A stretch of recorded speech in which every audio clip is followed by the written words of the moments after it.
Behind me in the storage unit is my Audi R8 that I'm gonna reveal to you with a brand new livery in a few moments. But more importantly, in front of the storage unit is this brand new Ed Gasket t-shirt that just went live right now on edgasket.com. Check it out. It was exactly 1 year ago today, 1 year ago, go look back, do the math, that we had this car delivered. Well, not this car, it was this car we had delivered. And although it looks a lot different today than it did when I first bought it, it doesn't look different enough. I'd like to think the car would be a lot further along at this point. But it turns out when you don't know what you're doing, it's not as easy as they make it look on YouTube. Add the fact that I bought a second car right in the middle of this project, and the year just goes by really fast. Now today's the last video before we dig into our Evo project. So hang on because we got a lot of work to do. If you're wondering where that thing has been, I just parked it on the side of my house because we got the driveway done. You see, the Evo leaks oil and I didn't want to leak any oil onto my new driveway. I'd much rather leak that oil into the lawn and into the well and into our drinking water.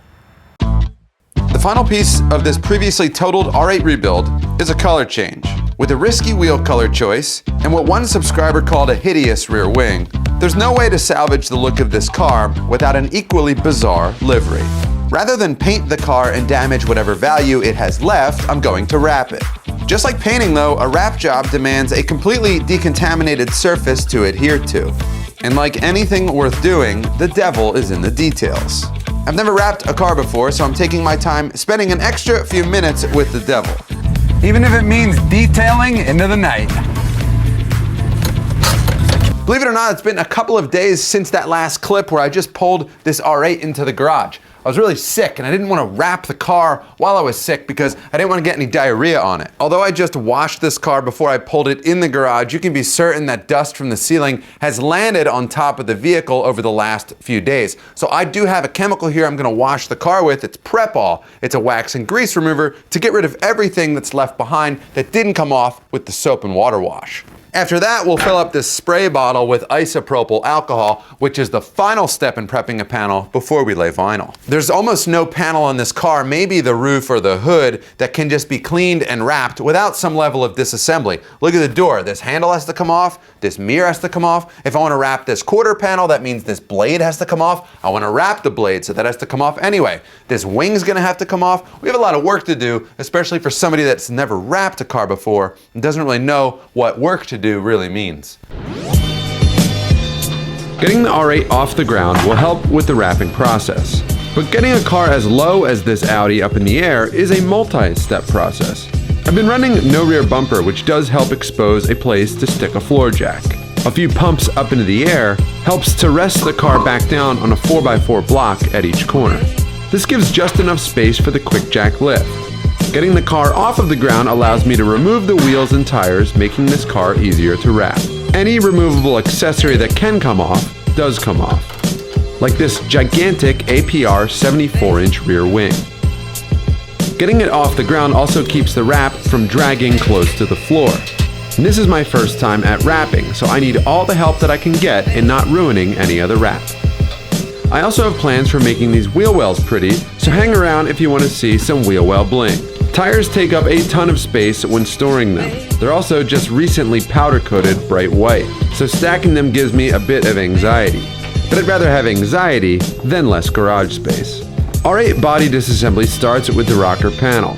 A few screws and a pry tool has it off in a few minutes. The plastic is very brittle and I usually break something each time I remove it. With the hood popped, you can best expose the first panel that I plan to wrap.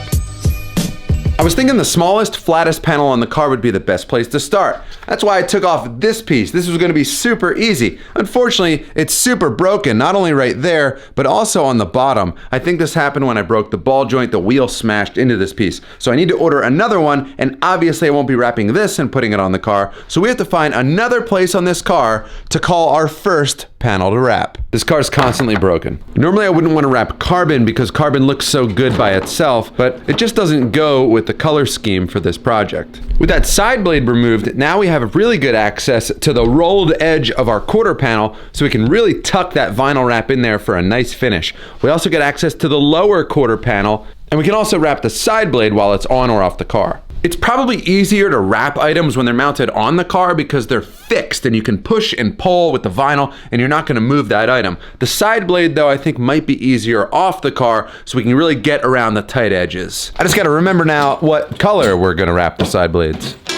Imagine your car is covered in old wax and polish from a previous owner who cared about the paint more than you did. The wax and grease remover makes quick work of those products and leaves an uncontaminated surface for the wrap to stick to. The alcohol works to remove any residue from the wax and grease remover, and it's your last chance at leaving a perfect mating surface for the vinyl to stick to, until you wipe it down with a dirty old shop towel. The first color going on this car is Miami Teal. I'm using an old floor lamp with the lamp removed to hold my vinyl roll. This allows for accurate measuring and even cutting. The wrap goes on and doesn't stick very well, intentionally allowing it to be adjusted, at least until you squeegee it down with even pressure and trim off the excess. This actually looks really good. Check out the edges. You wouldn't be able to get that amount of fold over if I didn't remove these blades from the car. Now we got to do the other side, which has the complication of having a fuel door. I don't have enough fingers to count how many times I've removed R8 rocker panels, but this is the first time I'm removing the fuel filler. In taking apart an R8, you quickly appreciate how well the Germans and Italians collaborate in engineering. Disassembly is pretty much self-explanatory. Wrapping, though, not so much. Lots of pulling, lots of squeegeeing, lots of heat gun, and lots of learning curve. Having wrapped now my first two panels, two things come to mind. Number one, this is way harder than everyone makes it look. And number two, this is gonna take a while. I'm hoping a large flat panel would be easier than a curved bumper, so the hood is next on the list. You'll be surprised at how much road tar and bugs you remove from your car with this prep regimen. The hood really maximizes the limits of the wrap. The largest piece possible barely fits on the hood. So I'm going to make the hood look a bit narrower by adding color accents to each side, kind of like fenders. Knifeless tape will ensure a sharp edge between the colors. I only bought enough of this color to do the hood in one attempt, making the wrap fit the hood better. Lots of pulling, lots of heat gun, and lots of this really cool low friction glove.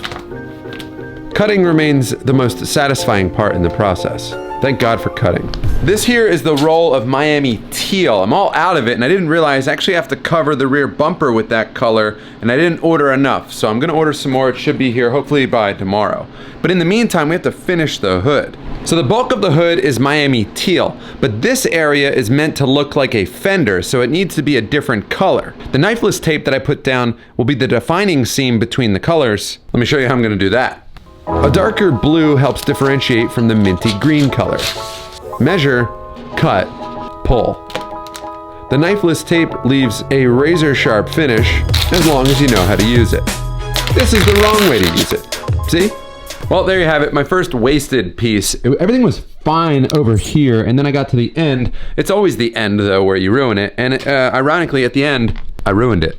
I can sacrifice material on the smaller panels, and it gives me more time to learn the fundamentals of wrapping before moving on to a tricky front or rear bumper. And then I ruined this piece. Third time's a charm. And this is how the front should look. Don't know how well this is gonna show up on camera, but there's a freaking beard hair underneath the wrap. So I'm getting dead serious about this. There's a pretty good beard too. Now I don't want to give the entire look away of this car, but red is next. Here's another wasted piece, but fortunately I was able to salvage what was left of that piece and fit it on a smaller panel. Cutting is the most satisfying part. Also very helpful having other YouTubers offer up free tips and tricks on their channels. Hang out till later in the video if you want to see the end result of our new color change. Now I don't want to show you the whole process of wrapping this car because you'll quickly realize I'm a total phony when it comes to working on these things. It's actually a lot harder than it looks. But I do have to show you something really important that's happening in the suspension of our R8. A few months ago I almost crashed my R8 because the old ball joints on this car broke. It may have been broken from the accident or it's because it's 16 years old. But this is a new ball joint, and oddly enough, Audi doesn't make ball joints. They don't even sell them. They will only sell you a $10,000 upgrade to give you new suspension on your car. But this thing is what happens when you send out one of those Audi ball joints to a European company. European? It's Slovenia. Wherever Slovenia is. Slovenia? They'll copy this. It's probably illegal, but it's Slovenia. So on the top and bottom of a control arm is a ball joint. You can see this one's got a funny shaped cutout because it's not a simple hex head wrench. You have to buy a special tool from Audi. Now, fortunately, this is not the expensive Audi version. I bought this version as a knockoff, and it came from, you guessed it, New Jersey. Ball joints are more classically pressed in and out of a car's front end components. In the R8 and Lamborghini, the ball joints are actually threaded in and not designed to be removed. Audi wants you to replace the entire control arm assembly, including the ball joint, rather than remove the old one.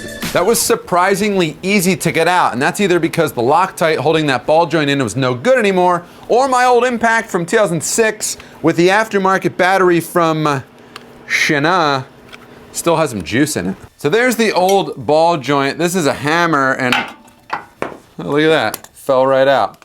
There's the old one.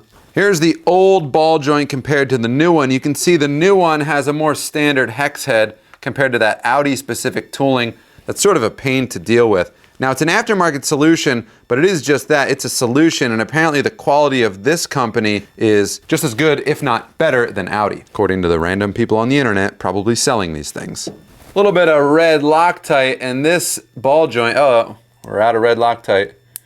It's also a Chinese product. Oh, how about that? It's no longer red Loctite. It's like wood glue. A little bit of wood glue, and this car is ready for its next owner to total it, unrelated to complications from this ball joint. I need a socket, right? It's no longer this custom Audi tool. I need to figure out what size this is. Damn it, I just touched the darn wood glue. Ah, I got wood glue on the brakes.